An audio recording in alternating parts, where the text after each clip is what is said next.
शोएब, और ये बहुत खूबसूरत शॉट लगाया है। With all the wickets in hand. Shoaib plays that one very safely. Shoaib drives that one, a great shot. Short wide, cut by. Oh, he swung this away. He's got it at least. There's 100 for Shoaib Mohammad. Magnificent innings.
बिस्मिल्लाहिर्रहमानिर्रहीम, अस्सलाम वालेकुम।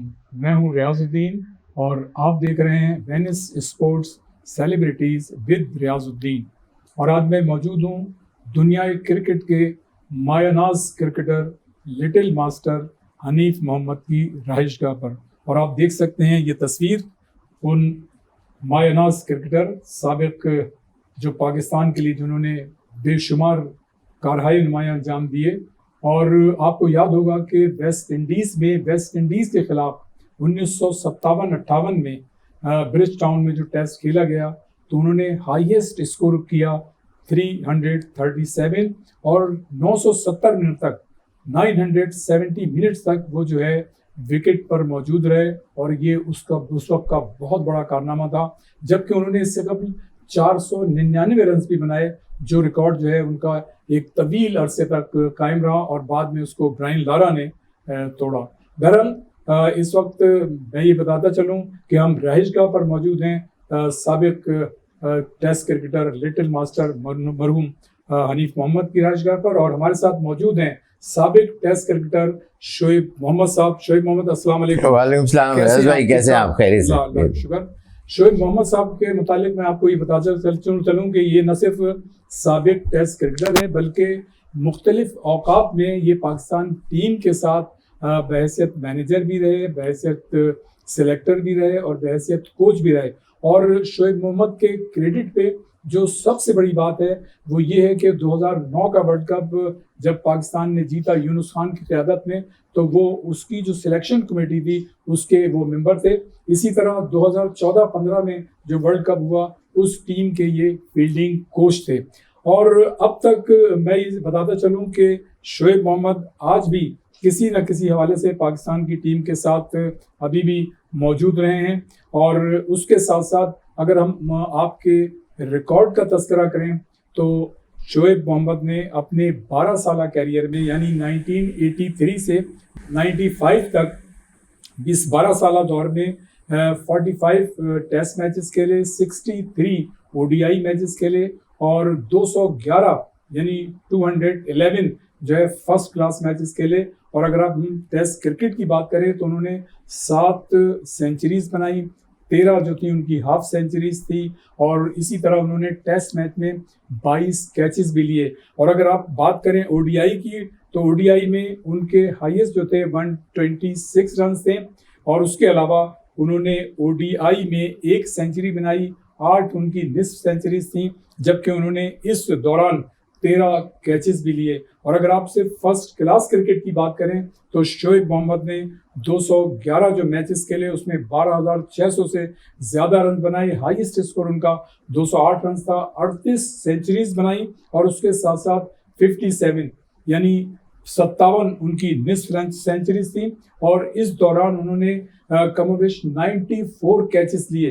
तो आप इससे अंदाज़ा लगा सकते हैं कि 94 कैचेस जो है एक अलर्ट जो फील्डर होता है वही मतलब कैचेस ले सकता है। और शोएब मोहम्मद एक बेहतरीन फील्डर भी हुआ करते थे और ये उनकी पहचान भी थी। एक रिकॉर्ड और भी है, एक रिकॉर्ड नहीं है बल्कि कई रिकॉर्ड हैं, जब हम बताते चलेंगे कुछ की बातें हम जो शोएब मोहम्मद से भी करेंगे, लेकिन मैं खुद ये बताऊंगा कि ये वाहिद मतलब सन और फादर हैं दुनिया क्रिकेट के जिन्होंने 2 मरतबा सेंचुरीज बनाई, डबल सेंचुरीज बनाई, और ये जो है शोएब मोहम्मद और हनीफ मोहम्मद के रिकॉर्ड पर ये चीज़ है। इसी तरह ये बाप बेटा और आप ये कह सकते हैं कि फादर शोएब मोहम्मद के और शोएब मोहम्मद के साहबजादे, ये तीनों, खुद शोएब मोहम्मद भी, इन्होंने जो है डबल सेंचुरी भी स्कोर की है। ये रिकॉर्ड भी दुनिया क्रिकेट में सिर्फ शोएब मोहम्मद, हनीफ मोहम्मद और शहजर के क्रेडिट पे जाता है। और अगर आप मैं बात को थोड़ा सा और आगे करूं रिकॉर्ड की, तो ये फैमिली जो है इसका एक रिकॉर्ड ये भी है शोएब मोहम्मद का कि ये उन 5 क्रिकेटर्स में से शामिल हैं जिन्होंने मुसलसल 5 टेस्ट मैचेस में सेंचुरी स्कोर की। और वो अगर मैं नाम आपको बताऊं तो उसमें एक सर ब्रैडमैन थे, नील हार्वे, और दूसरे जैक कैलिस, और चौथे स्टीव स्मिथ, और 5वें जो थे वो शोएब मोहम्मद थे। शोएब मोहम्मद साहब बड़े मतलब कारनामे हैं, कुछ के कारनामे हम आपकी ज़बानी भी मतलब सुनेंगे। देखें, आपसे ये पूछना कि मतलब आपने क्रिकेट कैसे शुरू की, तो इस तरह का सवाल मेरे ख्याल से बनता नहीं है, इसलिए कि आपने एक ऐसे घर में आँख खोली कि आपके फादर जो थे वो नामवर क्रिकेटर थे अपने ज़माने के, लिटिल मास्टर हनीफ मोहम्मद, फिर वज़ीर मोहम्मद, रईस मोहम्मद, मुश्ताक मोहम्मद, सादिक मोहम्मद आपके चचा। तो मतलब इतनी सारे मतलब फैमिली के अंदर जो लोग थे, वालिद और चचा, वो मुस्तकिल क्रिकेट खेलते चले आ रहे थे। बस ये है कि आपने कहाँ से ये शऊर हासिल किया, किस वक्त, कि जब आपने महसूस किया कि यार मैं क्रिकेट जो है खेल सकता हूँ? शुरू से ही ये होता था कि जो एक तरह से जो हॉट टॉपिक हमारे घर में जो डिस्कस किया जाता था, वो सिवाय क्रिकेट के अलावा शायद कुछ भी नहीं शायद होता था। उस ज़माने में लकीली ना कोई टीवी और ना मोबाइल फ़ोन ऐसा हुआ करते थे, तो ये बहुत एडवांटेज था। स्कूल में टीचर्स, फ्रेंड्स ये कहते थे, वो ये नहीं कहते थे क्या तुम टेस्ट क्रिकेट खेलोगे, बोले कि अपने फादर का रिकॉर्ड कब तोड़ोगे, वर्ल्ड रिकॉर्ड कब बनाओगे। तो ये तो वो एक बहुत इंस्पिरेशन भी मिलती रही वहाँ से, और मोटिवेशनल किक भी थी एट द सेम टाइम। तो मेरे जहन में हमेशा ये था कि जी खेलना है पाकिस्तान के लिए इंशाल्लाह, और फिर और वहाँ से ये रिकॉर्ड्स वगैरह का तो नेचुरली इतना नहीं पता था, लेकिन ये कि कुछ करना है। और इस फैमिली के शूज़ में आके इतना बड़ा नाम अल्लाह ने इस फैमिली को दिया, और उनके फुटस्टेप्स में को फॉलो करना, मेरा मतलब है कि बहुत मुश्किल काम था, लेकिन अल्लाह ने बड़ा करम किया कि फ्रॉम द वर्ड गो, पहले ही जो फर्स्ट क्लास मैच में खेला PIA की तरफ से, तो उसी में सेंचुरी हुई, और इत्तेफाक से लास्ट मैच भी जो खेला उसमें भी सेंचुरी है। आपने फर्स्ट क्लास जब इब्तिदा की तो वो भी सेंचुरी थी, और जब आपने एंड किया फर्स्ट क्लास क्रिकेट का तो वो लास्ट मैच, जी हाँ वो भी। लेकिन जो पहले मैच की जो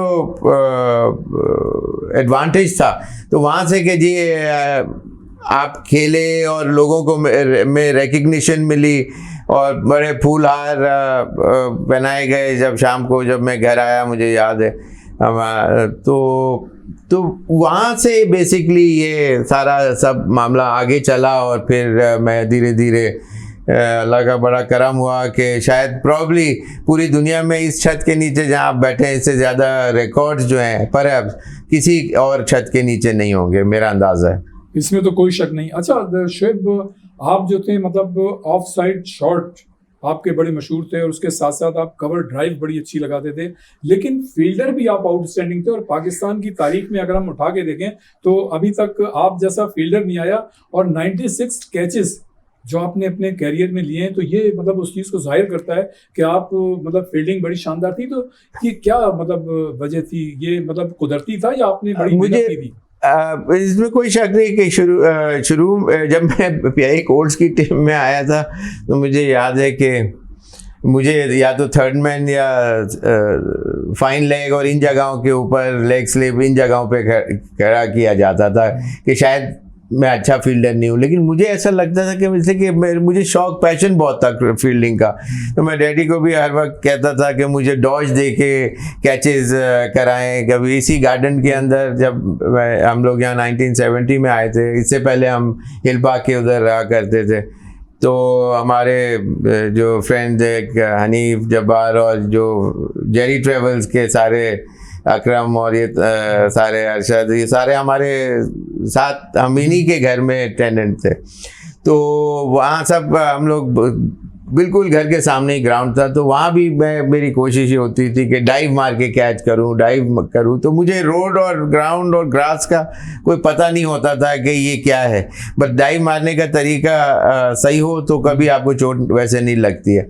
तो इस तरह से शुरू से शौक़ बढ़ता चला गया, जो था वो आगे बढ़ता चला गया। और फिर उसमें जब कैचेस वगैरह अच्छे लिए या मैचेस जीते उन कैचेस की वजह से, तो लीड करता है जैसे बैट्समैन या बॉलर अच्छा है कोई परफॉर्मेंस, तो इस तरह फील्डिंग के में भी मुझे इस तरह मौके मिले, तो वो ऑटोमेटिकली आपका जोश जो है वो बढ़ता है। और जब आप अच्छा करते हैं तो फिर आप आए करते हैं कि अगले मैच में भी मैं एक सेशन जो है वो मेरे ऊपर हो हाइलाइट्स, और मुझे वॉक करके कि जी आप सब ताली बजा रहे हो। तो ये बेसिकली बात ये है कि आप चाहे बैटिंग बॉलिंग या फील्डिंग, आप ये समझ लें कि आप दुनिया के लिए ताली बजाना चाहते हैं या आपके लिए दुनिया ताली बजाए।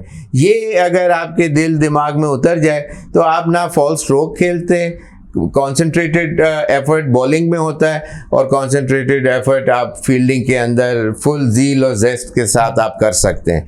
वरना आप अगर टोस के ऊपर नहीं आएंगे, ज़रा सा हील के ऊपर आपका बॉडी वेट आया तो आप बाज़ दफ़ा 1-2 इंच भी आगे नहीं बॉडी मूव कर सकती, सिर्फ एक इतने से बैलेंस के डिफरेंस होने के अंदर।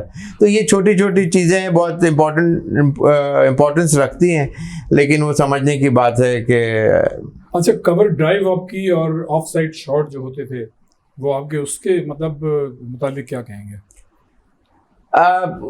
बड़ा खूबसूरत शॉट लगता है ऑफ कोर्स कवर ड्राइव, या एक टाइम के ऊपर स्क्वायर कट वगैरह भी ज़हीर अब्बास साहब के साथ भी उन्होंने मुझे एक ग्रिप बताई, तो वो बड़ा लोगों को मेरे वो शॉट बड़े पसंद आया और मैंने चौके छक्के मारने भी शुरू कर दिए उस ग्रिप के साथ। लेकिन बेसिक जो मेरी लर्निंग जो थी वो डैडी के साथ PIA कोर्स में तो रही, लेकिन उमर खान साहब के साथ डैडी ने कहा था कि ये बहुत अच्छे कोच हैं, इनके साथ आप वहाँ नेशनल स्टेडियम, तो स्कूल से मैं 3 बजे स्पेशल छुट्टी लेके हबीब स्कूल से, ये छुट्टी नहीं मिला करती थी, लेकिन जब हमारा प्रेप पीरियड और गेम्स पीरियड होता था 3 बजे 2 घंटे पहले मैं स्पेशल छुट्टी लेके स्ट्रेट अवे घर आके कपड़े चेंज करके, खाना भी शायद मैं नहीं खाता था, और सीधा ग्राउंड नेशनल स्टेडियम जाके प्रैक्टिस होती थी। अच्छा, ये बताइए कि जो ज़ाहिर है उस वक्त फिज़िकल फिटनेस जो लेवल है वो तो हमेशा से, मतलब जितनी अच्छी आपकी फ़िज़िकल फिटनेस अच्छी होगी उतनी ज़्यादा आप ग्राउंड के अंदर अपनी चीज़ों को बेहतर अंदाज में एग्जीक्यूट कर सकते हैं। बेशक। तो उस वक्त मतलब क्या, मतलब फिटनेस पे तो हम आज भी बहुत ज़्यादा बज़ाहिर ऐसा लगता है तवज्जो नहीं देते, तो उस वक्त क्या, मतलब देखिए ये इंडिविजुअल रिस्पॉन्सिबिलिटी की बात होती है। मिस फिजिकल फिटनेस क्योंकि ट्रेनर अपनी जगह कराता है, लेकिन हर इंडिविजुअल कैपेसिटी में हर शख्स पे, हर प्लेयर पे मुनहसर होता है कि वो अपने आप को किस हद तक फिट रखने की कोशिश करता है। तो आप क्या करते? देखिए उस टाइम के ऊपर तो फिजिकल फिटनेस के ऊपर एक रीजनेबल कॉन्सेंट्रेटेड एफर्ट होता ज़रूर था, लेकिन not to an extent what it has been seen in today's world. जो आजकल के जो प्लेयर्स हैं वो एक्स्ट्रा ऑर्डिनरी फिजिकल फिटनेस पे काम करते हैं, लेकिन they lack in technical abilities. जो बहुत से जगहों के ऊपर आप लैक, मेरा ये कहना है हमेशा से, मेरे बहुत से इंटरव्यूज़ में मैंने ये कहा कि जब तक आपकी फिजिकल फिटनेस 200% पे नहीं आएगी, जब तक आप मेंटली 100% फिट फिटनेस पे नहीं आ सकते। वहाँ आप गलती कर जाते हैं, थक के आउट हो जाते हैं, फॉल स्ट्रोक में अपने आप को इंडल्ज कर लेते हैं, कभी 2-3 रन आपने लिए किसी और के लिए, तो फिर आप जब सांस फूला होता है, जब आप कंट्रोल नर्व के ऊपर नहीं करते तो फिर आप गलत स्ट्रोक में अपने आप को इन्वॉल्व कर लेते हैं। तो उस वक्त भी किया करते थे, लेकिन मैंने जब 3 कंसेक्यूटिव टेस्ट मैचेस में यहाँ पाकिस्तान में अगेंस्ट न्यूजीलैंड टेस्ट सीरीज में 3 लगातार, जो आपने जो अभी जिक्र भी किया 5 सेंचुरीज का, वो बेसिकली अगेंस्ट 5 कंटिन्यूस सेंचुरीज इन 5 टेस्ट मैचेस अगेंस्ट 1 कंट्री है, जिसमें जैसे डॉन ब्रैडमैन, नील हार्वे और 3rd नंबर पे मैंने की थी, फिर जैक कैलिस और स्टीव स्मिथ की वो सेंचुरीज आई थी। बट एनीवेज, तो वो उसके लिए मैंने बहुत स्पेसिफिकली 1 महीना कंप्लीट ट्रेनिंग की थी। वो कलाइयों की थी, वो एक heavy old school of thoughts में से वो एक चीज़ थी जो पहलवान लोग क्या करते थे, एक बड़ा सा हैवी लकड़ी का, तो वो मैंने स्पेसिफिकली एक डिज़ाइन करा के वो बनवाया था, और उसको वो चलाने से उसमें कलाई के अंदर पावर आता है। तो मुझे उससे पहले कुछ जो सेंचुरीज थे या बड़े स्कोर थे, तो मेरे हाथ में बाज़ दफ़ा क्रैम्प से आ जाया करते थे, तो वो कंटिन्यूसली 3 सेंचुरीज भी हुई, अल्लाह ने बड़ा करम फरमाया, और उससे वो क्रैम्प्स वगैरह भी नहीं आए। तो आप टारगेटेड चीज़ें जब आप करते हैं विद अ पर्पस, तो फिर आप उसके लिए बैकिंग भी करते हैं और उससे अल्लाह पाक करम भी फरमाते हैं। इस वक्त मेरे साथ मौजूद हैं साबिक टेस्ट क्रिकेटर शोएब मोहम्मद, और इस वक्त एक ब्रेक के बाद हम फौरन वहीं से शुरू करेंगे जहां से इस सिलसिला मुनक़ता हुआ।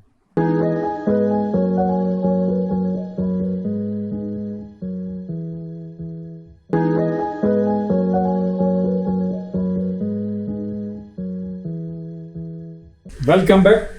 जैसे मैंने पहले कहा कि हमारे साथ मौजूद हैं साबिक टेस्ट क्रिकेटर शोएब मोहम्मद। शोएब, ये बताइएगा कि आपके वालिद मरहूम लिटिल मास्टर हनीफ मोहम्मद, अल्लाह ताला उन्हें गरीक रहमत करे, आमीन, उनकी एक्सपर्टीज़, उनका एक्सपोजर, उनका एक्सपीरियंस, उसका कोई मैच नहीं है कमोबेश। कौन सी ऐसी नसीहत थी, कौन सी ऐसी टिप्स थी, क्या उन्होंने आपको मशवरे दिए जो मतलब उनकी लेगेसी को आप अब लेके चल रहे हैं? वैसे जब क्रिकेट खेलते थे उस वक्त भी आप टीम के मैनेजर भी रहे हैं, हाल ही में उसके साथ साथ आप ज़ाहिर सिलेक्टर भी हैं, और टीम के मतलब कोचिंग भी आपने की है, और ज़ाहिर है अभी तो आप माशाल्लाह यंग हैं और आइंदा भी आपको बड़ी जिम्मेदारियां मिल सकती हैं। क्या क्या कहेंगे मतलब लिटिल मास्टर? देखिए, उनका ऑरा, उनकी प्रेजेंस, उनका एक्सपीरियंस, यही चीज़ें ड्रेसिंग रूम के अंदर काफ़ी होती थी, चाहे वो प्रैक्टिस के दौरान। और उस ज़माने के साथ हमारे जितने प्लेयर्स जो आज क्रिकेट के ऊपर बहुत अच्छे तरीके से डिस्कस कर सकते हैं मैटर्स को, और कोच भी कर सकते हैं, वो उनकी उन बातों पे, उन नसीहतों पे, और जो उनका वे ऑफ थिंकिंग जो था वो बड़ा डिफरेंट था, जो मैंने फील किया, और मेरा अंदाज़ा है it has been absolutely second to none. चाहे मैं बहुत से और दूसरे बड़े बड़े ग्रेट प्लेयर्स के साथ और अंडर खेला हूँ पाकिस्तान और PIA की तरफ से, लेकिन ये कि इनका तरीका जो समझाने का, और वो बहुत कॉन्क्रीट होता था और जो प्रोडक्टिव भी होता था। और मुझे भी naturally of course time and again, चाहे वो ग्राउंड हो, चाहे घर हो, या फ़ोन के ऊपर जब कभी मैं बाहर टूर से जब फ़ोन किया करता था, तो वहाँ से final points of the game के ऊपर, ऐसा नहीं कि तुमने बिल्कुल गलत ये किया और अब ऐसा ही करना है, और मेरे वेस जो मेरे तरीके जो थे, जो उसमें किस तरह अमेंडमेंट कर सकते हैं माइन्यूट चेंजेस करने से, तो वो मैं समझता हूँ कि अल्लाह ने बहुत फ़ायदा दिया। और मतलब ब्लेसिंग इन डिस्गाइज थी कि मैं हनीफ मोहम्मद साहब का बेटा हूँ माशाल्लाह से, और उनके सिर्फ नाम से ही मैं समझता हूँ कि मुझे जो भी फ़ायदे हुए वो उनकी प्रेजेंस से, जो मेरा वर्ड है प्रेजेंस, उनके होने से, जो आज मैं वो बहुत फील करता हूँ कि आज वो नहीं है, लेकिन ये कि उनसे बहुत सी चीज़ें सीखी, लेकिन आज भी बहुत कमी महसूस होती है। अच्छा, आपके चचा मुश्ताक मोहम्मद, वो भी एक्स्ट्रा ऑर्डिनरी उनकी परफॉर्मेंस जी हाँ। रही, वो कप्तान भी थे। उनकी कप्तानी को आज तक याद किया जाता है कि जो क्वालिटी मतलब कैप्टनशिप करते थे। अच्छा, उस वक्त टेस्ट क्रिकेट होती थी, फिर ओडीआई आई, अब तो T20 आ गया है। तो अब मतलब जैसे पैट कमिंस थे, उन्होंने जो इंडिया में लास्ट वर्ल्ड कप हुआ था, उनकी मतलब कप्तानी जो थी बड़ी आउटस्टैंडिंग थी। आप ये समझते हैं कि आज की जो कप्तानी है उसमें जो वेरिएशन होती हैं बार बार, ख़ासतौर से T20 के हवाले से बात कर रहा हूँ मैं, कि अगर मतलब एक स्मार्ट कप्तान है और वो सही वक्त पर सही डिसीजन लेता है, तो इसका मतलब ये है कि वो सरवाइव कर सकता है और अपने टारगेट के करीब जा सकता है। आप समझते हैं कि ये जो रोहित शर्मा हैं या बाबर आजम हैं या केन विलियमसन है या अब इंग्लैंड के जो हैं जॉस बटलर हैं, इनको किस तरह से रेट करेंगे आज के इस ज़माने में? देखिए, मैं आपका जो फर्स्ट इनिशियल जो पॉइंट था वहाँ से लेके चलता हूँ और समझाने की कोशिश करता हूँ कि देखिए, ओवरनाइट कोई कैप्टन नहीं बनता। It needs lot of time. Cricket takes a lot of time to learn the tricks of the trade, एक चीज़। दूसरी चीज़ ये है कि आपके अंदर ये कैपेबिलिटी होती है, वो स्पार्क और इंटेलिजेंस को आपको किसी सीनियर को पिक एंड चूज करना होता है कि यार ये 12-15 20 लड़कों में से ज़्यादा अच्छा है। जिस तरह मुश्ताक साहब बहुत अच्छे कैप्टन ज़रूर रहे हैं, ऑफ कोर्स मैं भी मानता हूं इस बात को, लेकिन उनके साथ इनका जो जिस तरह मुझे एडवांटेज मिला, इसी तरह उनको अपने घर में हनीफ साहब और वजीर साहब जो इनका जो एक्सपीरियंस और रईस साहब, ऑफ कोर्स इन तीनों भाइयों का एडवांटेज मिलता रहा। और रेडी तो खेल ही रहे थे पाकिस्तान के लिए, वजीर साहब भी खेल रहे थे, लेकिन उनकी जो गाइडेंस जो इनमें आई, फिर इनके अंदर अपनी क्वालिटीज़ थी और वो फ्लरिश की, सरफेस हुई, फ्लरिश किया और उनकी वो कैपेबिलिटीज़ को फिर एक्नॉलेज किया गया। इसी तरह जो आपका जो सवाल है कि पैट कमिंस, रोहित शर्मा, जी, जॉस बटलर, ये इनके साथ भी यही वजह है कि ये कैप्टन अंडर 19 या स्कूल में ज़रूर इनके कोचेज़ ने पिक एंड चूज़ किया होगा। उसके बाद बेस्ट ऑफ कोचेज़ वहाँ दिए जाते हैं आपको कम एज के अंदर ही। जब आप ऊपर आ रहे होते हैं, स्टेप अप द लेडर जब आप चढ़ रहे होते हैं, तो आपको एक पर्टिकुलर आपका कैप्टन, सीनियर कैप्टन या कोच जो होता है या मैनेजर, वो आपको final points of the game के ऊपर फीड करता रहता है। And then at one fine day you are named the country's head as a captain. तो वहाँ से और फिर ऐसा नहीं कि वो सारी चीज़ें सब सीखा हुआ ही आया था, और लोगों की मेहनत होती है उसके ऊपर, फिर जाके ये प्लेयर जो चाहे जॉस बटलर हो या रूट हो या जो भी हो। अच्छा शेब, ये बताइएगा कि देखें कप्तान का मतलब इंटेलिजेंट होना, परफॉर्मेंस अपनी जगह, वो उसका रिफ्लेक्शन कितना होता है पूरी मजमूई परफॉर्मेंस पे, इंटेलिजेंट डिसीजन जो वेरिएशन होती है उसके हिसाब से, तो कप्तान का इंटेलिजेंट होना भी ज़रूरी होता है। इंटेलिजेंस तो देखिए हर चीज़ के अंदर, दुनिया में हर चीज़ के अंदर काम करती है और अप्रिशिएटेड होते हैं वो लोग जो इस तरह के डिसीजन मौके पे। बात यह कि बोल्ड डिसीजन लेना, बोल्ड डिसीजन जो लेने की एक कैप्टन की अंदर वो कैपेबिलिटीज़ होती हैं और एक में नहीं होती हैं, और वहाँ से वो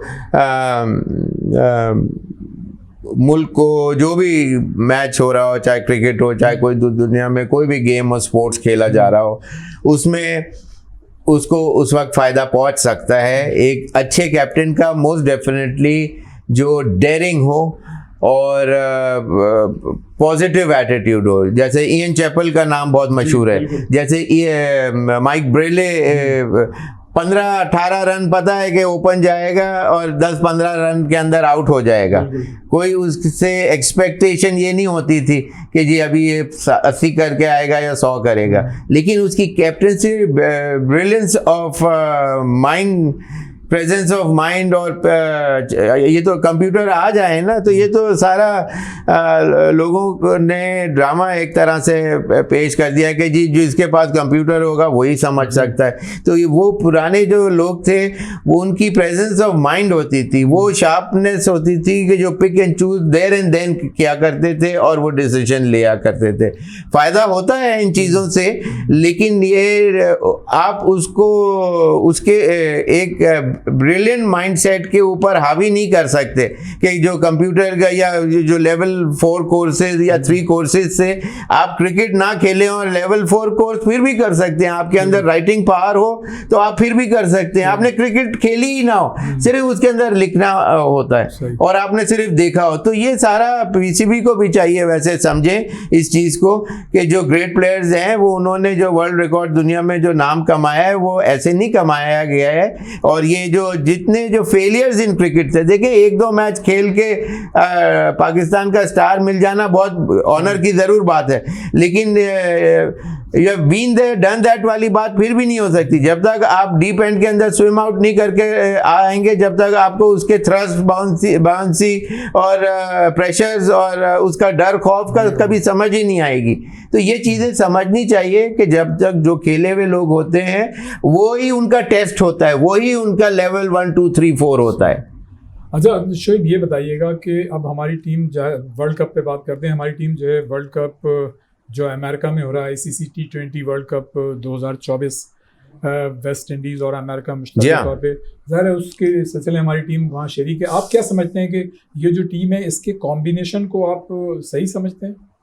देखिए पाकिस्तान में ज़्यादातर इस टीम में से 2 प्लेयर हेयर एंड देयर भी करा जा सकता था, कोई आईब्रो रेज नहीं होती कि जी उस प्लेयर को नहीं लिया। सारे प्लेयर मोर और less apart from a few वो सब एक ही कैडर के अंदर हैं। मौके के ऊपर टीम को बाहर निकालने की कैपेबिलिटीज़ जो है, जो players of great players like Javed Miandad साहब या ज़हीर अब्बास साहब या इस किस्म के जो प्लेयर हुआ करते थे वो, या बेवन ऑस्ट्रेलिया के, या और बहुत से दुनिया में जो ग्रेट प्लेयर्स हैं, वो कैपेबिलिटीज आज कोई एक प्लेयर अगर आके 25 रन पे भी खेल रहा है तो आप ये नहीं बोलेंगे अब तो ये 125 करेगा, अब बोलेंगे यार अब ये 50 कर ले, 70 कर ले, अच्छा अब 100 कर ले, 125 कर ले। इस तरह से आप एक लेमैन की थिंकिंग मैं बता रहा हूँ आपको। मैं तो बीइंग अ क्रिकेटर तो है ही है, लेकिन एक आम आदमी भी यही आपको बोलेगा।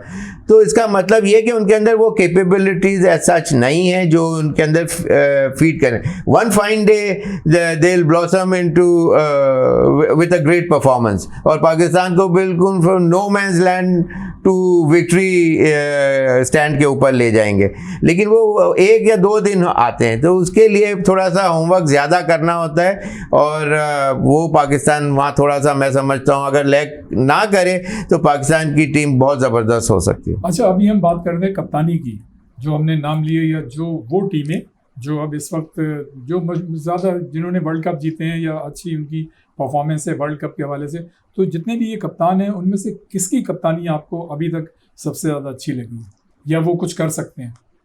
देखिए इससे पहले चैंपियन ट्रॉफी में जिस तरह सरफराज ने टीम को लेके चल रहे थे वो बहुत अच्छा कर रहे थे। उनको जिस वक्त 3 फॉर्मेट से हटाया वो गलत डिसीजन था, लेकिन जब एक दफ़ा वो डिसीजन ले लिया और फिर टाइम लैप्स बीच में तकरीबन 4 और 3 7 साल के करीब हो गया हुआ है आज, तो अब नेचुरली उनका वो टाइम जो है वो उनका इतना साथ अब नहीं दे रहा, इसे कि इज नियरिंग 40 और नेचुरली कोई यंगस्टर के लिए पीसीबी ऑफ कोर्स चाहेगा, जो कि समझ में आने वाली बात है। लेकिन ये कि जब बाबर को जब एक बना दिया उसके अंदर अप्स एंड डाउन, तो उसके साथ इतने सारे कोचेस भी तो सारे दुनिया भर के कितने बड़े बड़े माइंडसेट आए, उन्होंने काम भी किया और काम कर भी रहे हैं अभी। तो इसी तरह इंसान सीखता है, तो बहुत से इसके अंदर चेंजेस की कोई फिर ज़रूरत नहीं होती। और वैसे भी जब अगर कोच का इतना ज़्यादा इन्फ्लुएंस होता है तो फिर कैप्टन की बारी कब आएगी सीखने की। तो लेकिन ये कि वो उसका लर्निंग प्रोसेस हमेशा चल रहा होता है, लेकिन big decisions are made, most of them are made back in the dressing room, और फिर उसको इम्प्लीमेंट किया जाता है, उसको अप्लाई किया जाता है बीच ग्राउंड के अंदर। हाँ, लास्ट मिनट के अंदर कोई चेंजेस कैप्टन कर सकता है, लेकिन ये कि फिर कोच बोलेगा मैंने तुम्हें ये कहा गया था तो तुमने ये कैसे किया, तो कम होता है कि जो कोच की डिसीजन को ओवरटर्न कर दिया जाए, मना कर दिया जाए। अच्छा देखें, पैट कमिंस जो थे उन्होंने भारत में जो हाल लास्ट वर्ल्ड कप हुआ था उसमें बड़ी अच्छी कप्तानी की थी, लेकिन अब मिचेल मार्श उनकी जगह कप्तान है। इसी तरह केन विलियमसन है, जॉस बटलर हैं, तो रोहित शर्मा हैं, इंडिया के बड़ी मजबूत टीम है ये सारी। किस तरह देखते हैं इनकी कप्तानी को? ज़्यादा कोई फ़र्क नहीं आ सकता। उसका रीज़न ये है कि वो एक ऐसे फनल में से निकले हैं कि उनको एक चीज़ ग्राइंड करके सिखाई जाती है कि only go for the win, country comes first, positive attitude, never say never, इस किस्म के जो पॉइंट्स होते हैं, या नेवर से डाई, या हार तो आपकी बुक में होना ही नहीं चाहिए वर्ड।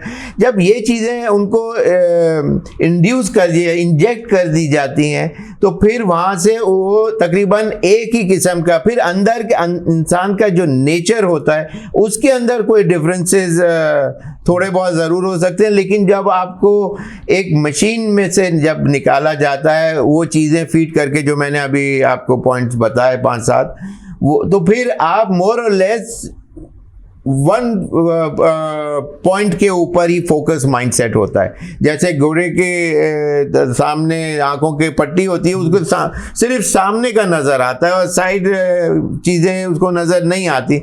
इसी तरह एक फोकस माइंडसेट के only go for the win और only go for the kill. तो इस तरह की जब चीज़ें हों तो फिर चाहे वो कमिंस हो, चाहे मार्च हो, या कल का कोई यंगस्टर जब आएगा तो वो उसी मोर और लेस एटीट्यूड के साथ आपको नज़र आएगा। यहाँ पर एक ब्रेक का वक्त है, ब्रेक के बाद दोबारा वापस आते हैं, यहीं से सिलसिले को शुरू करते हैं।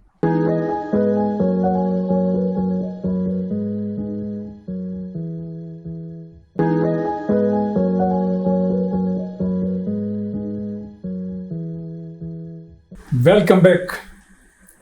शोएब, हमारी जो टीम है और हमारे जितने भी खिलाड़ी हैं, अगर हम माजी में चले जाएं या माजी या करीब में चले जाएं, नियर फ्यूचर में, या अभी हम लड़कों की परफॉर्मेंस देख रहे हैं, तो इंडिविजुअल कैपेसिटी में हमारा कोई ना कोई खिलाड़ी किसी न किसी मैच में एक्स्ट्रा ऑर्डिनरी परफॉर्मेंस ज़रूर देता है।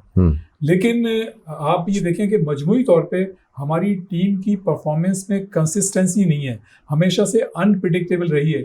एक दिन हम बहुत अच्छी परफॉर्मेंस पेश करते हैं और दूसरे दिन हमारी परफॉर्मेंस जो है ज़ीरो हो जाती है। लेकिन बाज़ खिलाड़ियों की इंडिविजुअल एक्स्ट्रा ऑर्डिनरी परफॉर्मेंस के बावजूद हम फतह नहीं हासिल कर पाते हैं, या हमारे जो एक्स्ट्रा ऑर्डिनरी प्लेयर परफॉर्मेंस दे रहे होते हैं वो फिनिशिंग की तरफ जो है टीम को नहीं लेके जा रहे होते। कभी स्ट्राइक रेट की बात होती है, कभी जो है एवरेज की बात होती है कि, और हम जो है पावर प्ले से वो फ़ायदा नहीं उठा पा रहे जो दुनिया की दूसरी टीमें उठाती हैं। क्या कहेंगे? रीज़न ही यही है। आपने बहुत अच्छा पॉइंट सारे सब डिस्कस किए, हाईलाइट किए। उसमें यही है कि पाकिस्तान 10 ओवर में 50 ओवर के मैच में 30-35 के ऊपर नज़र आता है, दूसरी टीम में 60, 70, 80 और बाज़ दफ़ा तो 90 भी क्रॉस किए हुए बाज़ दफ़ा टीमें होती हैं। तो इसका मतलब जो उनकी जो ग्राउंड होमवर्क है वो पहले से एक स्क्रिप्टेड नहीं उनको दिया जाता, दिया भी जाता है तो वो अप्लाई नहीं करते ओपनर जाके कि जी आपने 4 रन के ऊपर मिसाल के तौर पे खेलना है, चाहे 1 विकेट गिरे या 2, आपने 4 रन के ऊपर ही खेलना है कि एटलीस्ट 40 या 50 क्रॉस हुआ हो। तो इस तरह से अच्छा, फिर दूसरी चीज़ टू मैनी शॉट्स खेलना चाहते हैं या पावरफुल शॉट्स खेलना चाहते हैं। Whereas cricket is an articulate game और इसको आर्टिस्ट्री के साथ जब खेला जाए तो दुनिया के जो टॉप मोस्ट प्लेयर हैं वो ऐसा लगता है कि जैसे लारा की बैटिंग या बहुत ही ग्रेट जो दुनिया के तमाम अच्छे प्लेयर्स जो हैं वो उनकी क्लास जो है उनकी कलाइयों से नज़र आती है। बॉल का प्लेसमेंट, गैप्स कहाँ है, पेस ऑफ द बॉल को यूज़ करना, इस किस्म से कहाँ अगर बॉलर कोई वीक आया तो उसके ऊपर अटैक किया जाए। अच्छा, फिर अगेंस्ट द विंड शॉट्स खेलना, या फिर ये कि बड़े जो सबसे longest part of the ground जो बाउंड्री दूर है उसी जगह पे छक्का मारने की कोशिश है और पता चला वो बीच में आउट हो गए या बाउंड्री लाइन पे आउट हो गए। तो ये चीज़ें इंसान को, और फिर सिंगल डबल्स की एम्फेसिस कि जब अगर आप सिंगल लेते रहते हैं तो वो गैप्स फिर जब वो ऊपर आएगा तो गैप्स बड़े बड़े पीछे बन जाते हैं। तो ये चीज़ें जब पाकिस्तान के हमारे जो प्लेयर्स जो गलती करते हैं और फिर जब एक दफ़ा प्रेशर आता है तो फिर वो बड़े शॉट्स खेलना चाहते हैं। बड़े शॉट्स के अंदर ये है कि जो दूसरे बाहर के पावर हिटर्स जो प्लेयर माने जाते हैं या उनके अच्छे जो बैट्समैन हैं वो 10 दफ़ा अगर ट्राई करेंगे तो 7 से 8 दफ़ा क्लियर करने की एबिलिटी रखते हैं। पाकिस्तान के प्लेयर 4 से 5 दफ़ा क्लियर करते हैं और बीच में अगर 10 मारेंगे तो उसमें से भी जो 4-5 जो हिट मारेंगे तो बीच में गिर जाएगी तो बच जाते हैं। और या फिर उनके शॉट्स प्लेयर्स अक्सर आगे आके, आप बड़े ग्राउंड्स के ऊपर देखें, पाकिस्तान छोटे ग्राउंड पे अच्छा खेलेगा, बड़े ग्राउंड के ऊपर इतना अच्छा है। उसका रीज़न ये है कि बड़े ग्राउंड पे जब वो छक्का ही मारने जाते हैं इसलिए कि उनको आता है, अपने रेपोर्टर के अंदर उनके जो sleeve tricks of the sleeves हैं उसमें बड़े शॉट्स ही ज़्यादा हैं रादर देन ग्राउंड शॉट्स। तो उसमें क्या होता है कि वो हाफ हिट होती है या मिस टाइम्ड होता है तो वो फील्डर को आगे आके कैच करना पड़ता है इस तरह से। तो इस तरह की जब गलतियां, मैंने आपको काफ़ी सारे पॉइंट्स बताए, ये गलतियां अक्सर करते हैं, इस वजह से प्रेशर बनता है। फिर आखिर में जब ज़्यादा बड़ी हिट मारने जाओ तो उसमें थोड़े से शॉट्स लगते हैं और फिर इवेंचुअली पाकिस्तान वो मैच हाथ से निकाल देता है अपने जो जीता हुआ मैच हो। अच्छा, इसमें आप क्या समझते हैं, किसी भी प्लेयर की आप ये मेंटल टफनेस लेवल की कमी होती है, उसकी एक्सपर्टीज़ की कमी होती है, या उसके एक्सपीरियंस की कमी होती है? क्या इंटेलिजेंट डिसीजन लेने की उसमें सलाहियत नहीं होती? कहाँ, या फिजिकल फिटनेस से जो है उसको रुकावट बन रही होती है, जो क्रूशल या जो करंट स्टेज होते हैं उसमें अपनी चीज़ों को बेहतर तरीके से मैनेज करने की सलाहियत खो देता है? एक सीढ़ी और पीछे आए, जब वो ऊपर आ रहा होता है that is the time to take those corrective measures. जब वो पाकिस्तान टीम में आ ही गया, इसलिए कि कुछ ही प्लेयर, बाज़ दफ़ा तो प्लेयर्स यहाँ इन्फ्लुएंस से आ जाते हैं कि जी पॉलिटिकल सीन की वजह से आ जाते हैं, क्लब का कोई बड़ा कोई पावरफुल मेंबर है और बोर्ड में इन्फ्लुएंस है तो उससे आ जाता है। फिर यहाँ हमारे सेलेक्टर्स भी बहुत से इस तरह की चीज़ें कर लेते हैं कि जी वो उसने बड़े प्लेयर ने, किसी ने कहा इस प्लेयर को लो या इस किस्म की बातें। तो बात यह है कि जब जो प्लेयर ऊपर आ रहा होता है that is the time to take those decisions. उसको अच्छे हैंड्स के अंदर जब वो प्लेयर होता है तो वो अच्छी चीज़ सीख के आगे, बाहर के प्लेयर इस तरह जब आके अच्छा जब नाम कमाते हैं तो उनका जो ग्राफ है वो हार्ट बीट की तरह ऊपर नीचे नहीं होता, वो एक इंक्लाइंड होता है अपवर्ड्स, और वो तकरीबन वहाँ से वेव में, जैसे कि क्रिकेट है इसमें अप्स एंड डाउन्स आते हैं, लेकिन ऐसा नहीं है कि आज ज़बरदस्त कर रहा है कल बिल्कुल बेकार कर रहा है, उससे बुरा परफॉर्मेंस कर रहा है, फिर एक दिन आधी परफॉर्मेंस, फिर वापस नीचे परफॉर्मेंसेस, और फिर एक दिन वापस ज़्यादा, ऐसे नज़र बाहर जो अच्छे प्लेयर होते हैं। इसलिए कि उनको फीड इस तरह किया गया है, उनको उस चैनल में से निकाला गया है कि उनको जो final points of the game, fine art of batting अच्छी तरह से फीड की गई है। वेयर एज हमारे वहाँ जब प्लेयर आके नाम तो कर लेते हैं, खेल भी लेते हैं, इसलिए कि वो वन फाइन, इसलिए कि यहाँ वो नहीं है ना, कोई बेंचमार्क नहीं है कि आईपीएल के अंदर अच्छा करे तो उसको टेस्ट मैच खिला देते हैं। दुनिया में कहीं ऐसा नहीं आता। पीएसएल के अंदर पीएसएल के अंदर अच्छी करे परफॉर्मेंस तो टेस्ट मैच या वनडे खिला देते हैं। आपकी जो फर्स्ट क्लास क्रिकेट है उसको इतनी अहमियत नहीं दी जाती, बस पीएसएल में अगर अच्छी परफॉर्मेंस जो हमने हालिया दोनों में देखा है दुनिया में, जो मैं अक्सर इंटरव्यूज में कहा है कि जो जैसे ख्वाजा, रूट और विलियमसन जैसे जो प्लेयर हैं ये T20 आज खेल रहे हैं, लेकिन आए टेस्ट मैच में, फिर परफॉर्मेंस दी अच्छी तो वनडे मैच में आए, फिर वहाँ डाउन द लेडर लेके गए T20 के अंदर, और वहाँ भी उन्होंने अच्छा करना परफॉर्मेंस, इसलिए कि वो टेक्निकली अच्छे प्लेयर थे।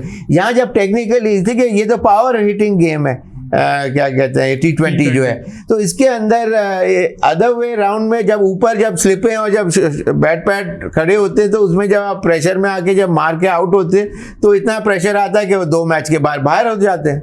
अच्छा, बात करते हैं वर्ल्ड कप की कि अमेरिका में वर्ल्ड कप हो रहा है और अमेरिका की टीम ने वर्ल्ड कप से पहले बांग्लादेश की टीम को शिकस्त दे दी। तो ये यकीनन अमेरिका के लिए बड़ी खुशगवार, बल्कि शायकीन के लिए खुशगवार हैरत की बात और अमेरिका के लिए बड़ी खुशकिन बात है।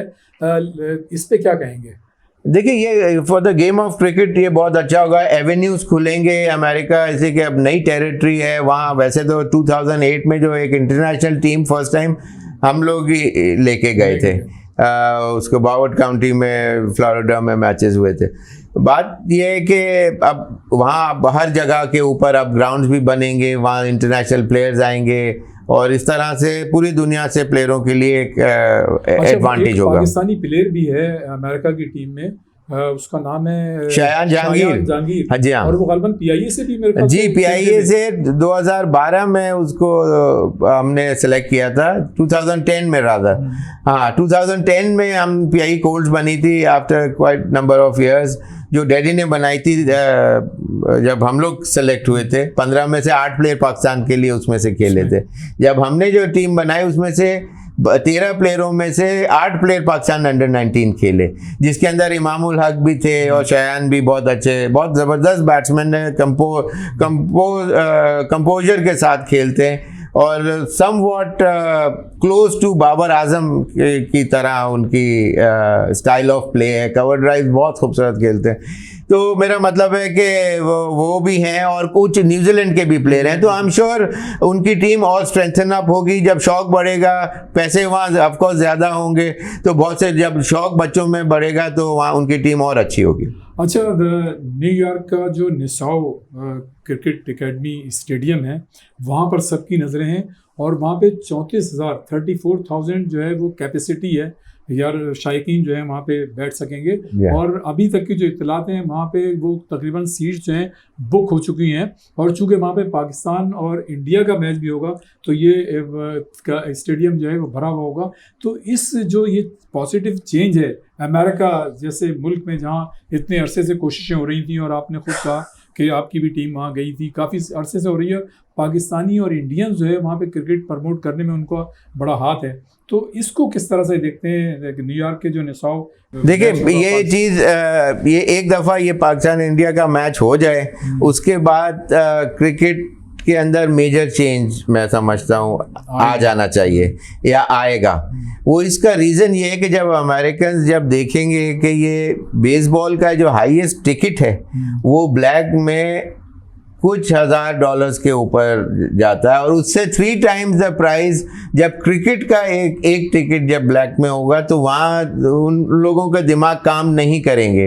वहाँ का मीडिया, चाहे वो स्पोर्ट्स जर्नलिस्ट हो या कोई दूसरा अखबार हो, वो भी इसके अंदर उसको हाईलाइट करने पे मजबूर हो जाएगा कि ये क्या चीज़ है। ये इंडिया पाकिस्तान का क्लैश जो है, अगर आप इंग्लैंड और ऑस्ट्रेलिया का भी मैच, एशेज का भी रख देंगे, वो इम्पैक्ट नहीं आ सकता, वो नहीं दिखने में आएगा जो ये इंडिया पाकिस्तान के मैच में होगा। तो ये क्रिकेट के लिए बहुत बेनिफिशियल चीज़ है। अच्छा, इसी न्यूयॉर्क का जो ये स्टेडियम है, तो यहाँ पे ड्रॉप इन पिचेस जो हैं वो बिछाई गई हैं और आम ख्याल तो ये है कि ये सपोर्टिंग होंगी, लेकिन एक क्रिकेट का हल्का ऐसा भी है जो इस पे अपने तहफ़्फ़ुज़ात का इज़हार कर रहा है कि शायद ये उस तरह की पिचेस नहीं है जिसमें फास्ट बॉलर के लिए भी गुंजाइश हो, बैटर्स के लिए भी हो, स्पिनर्स के लिए भी हो। तो आप क्या कहेंगे? नहीं, लेकिन बात करने को तो इंसान कुछ भी कर सकता है और लिखना हो तो लिखने के लिए कुछ भी लिखना चाहे। बात ये है कि जब दुनिया में, जब ऑस्ट्रेलिया में ड्रॉप इन पिच पे खेलते हैं, जब आपको कोई एतराज़ नहीं होता, न्यूजीलैंड में जाते हैं वहाँ ड्रॉप इन पिच के ऊपर खेल रहे होते हैं, जब तो आप एतराज़ नहीं कर सकते। अब ये एक फॉरेन कंट्री है जहाँ ये पहली दफ़ा 3 महीने में स्टेडियम बना दिया गया है इंटरनेशनल और इतनी बड़ी कैपेसिटी के साथ। ये आप वो देखें ना कि एक स्टैंडर्ड मेंटेन करने के लिए जो वर्ल्ड में इस वक्त माना भी जाता है कि ड्रॉप इन पिचेस, वो चीज़ आपको प्रोवाइड की जा रही है जो आप ऑलरेडी खेलते हुए आ रहे हैं। अब मिसाल के तौर पे विकेट बना देते, पिचेस बना देते, और वो अगर उसका बाउंस अगर कम होता बहुत इतना बड़ा ज़्यादा टर्न होना शुरू कर दे, अंडर प्रिपेयर्ड टाइप की विकेट होती है इस किस्म से, तो फिर एतराज़ात होते और मुश्किलात होती। और वैसे भी शोएब भाई अभी तो मतलब मैचेस होंगे तो जाहिर है उस पर पता चलेगा और जो चीज़ है वो सामने नजर आ जाएगी। लेकिन ये बहुत बड़ी एफर्ट है जो आपने कही कि इतने कम अरसे में 34,000 की कैपेसिटी का स्टेडियम तैयार करना, और वहां पे मतलब जाहिर है पाकिस्तान और इंडिया का और वो चीज प्रोवाइड करना जो आप यूज टू हैं। ये चाहे जो ड्रॉप इन पिचेस है इस पे आप यूज टू है ना, एक न्यूट्रल टाइप की पिच होती है, ना बहुत ज्यादा टर्नर ना बहुत ज्यादा हार्ड एंड बाउंसी, एक अच्छी हेल्दी और अच्छी बाउंसी विकेट होती है जो आप इंटरनेशनल स्टैंडर्ड में खेल रहे हैं, तो वही आपके लिए प्रोवाइड करना ज़्यादा बेहतर है कि बिल्कुल ही आप कह रहे हम तो सिर्फ इस वजह से हार गए कि पिच ऐसी दे दी। अच्छा, बहाना किसी के पास नहीं होगा। बिल्कुल शोएब, इसमें तो कोई शक नहीं है कि पाकिस्तान ने मतलब जाहिर है वर्ल्ड कप भी जीते हैं, ICC T20 चैंपियंस ट्रॉफी भी जीती है, जूनियर वर्ल्ड कप भी हमने जीते हैं सरफराज और खालिद लतीफ़ की क़यादत में।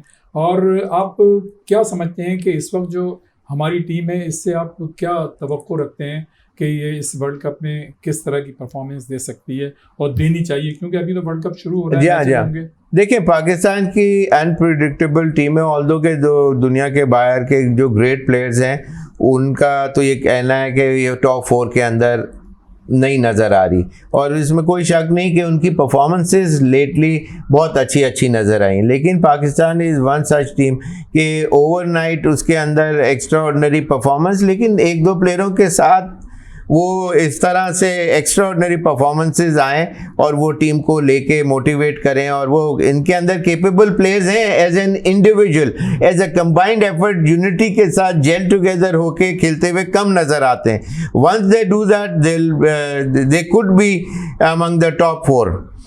अच्छा शोएब, हमारी आपसे बहुत सारी बातें हुई, मैंने बहुत सारे सवालात किए, आपने जवाब दिए। कोई ऐसी बात जो आपके जहन में हो और मैं ना कर सका हूँ, उसके साथ कोई पैगाम हमारे नौजवानों के लिए?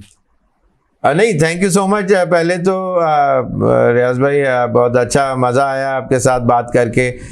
बस तमाम दुआएं इस वक्त वर्ल्ड कप पाकिस्तान टीम के साथ हैं, और बच्चों जिनको शौक़ है, आज कल जो YouTube के ऊपर बहुत से अच्छे चैनल जो हैं, आपको बहुत अच्छी क्रिकेट देखने को मिल सकती है। कोई पर्टिकुलर प्लेयर है उसको फॉलो करें कि वो उसकी क्या टेक्निकल एबिलिटी है, वो किस तरह कोप करता है टर्न को, फास्ट बॉलर्स को, उसको गौर से देखें, छोटी छोटी मूवमेंट्स को चेक करें, और उससे आई एम श्योर आपको, और फिर उसको प्रैक्टिस करें। अगर फ़ायदा हो तो अच्छी बात है, अगर नहीं होता तो फिर कुछ और चीज़ उसके अंदर चेंजेस लाएं।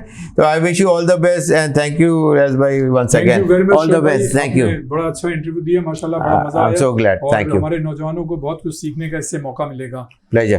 तो नाज़रीन, आपने देखा कि आज हम मौजूद थे लिटिल मास्टर हनीफ मोहम्मद की रहायशगाह पर, और यकीनन ये एक तारीखी इंटरव्यू इसलिए है कि हम उस अजीम खिलाड़ी की रहायशगाह पर मौजूद थे। यकीनन ये इंटरव्यू जो है आपको पसंद आया होगा, आप अपनी फीडबैक ज़रूर देखिएगा, और इंशाअल्लाह ताला अगले प्रोग्राम में एक नए मेहमान के साथ हम फिर हाजिर होंगे। उस वक्त तक के लिए रियाजुद्दीन को इजाज़त दीजिए। अल्लाह हाफिज़।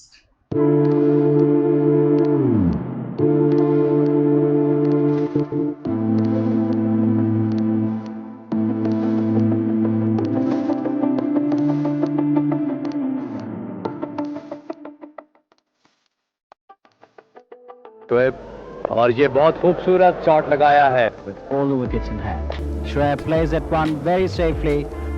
Shoaib drives that one, a great shot. Short wide, cut by. Oh, he swung this away. He's got it placed. There's 100 for Shah Mohammed. They've hit the innings.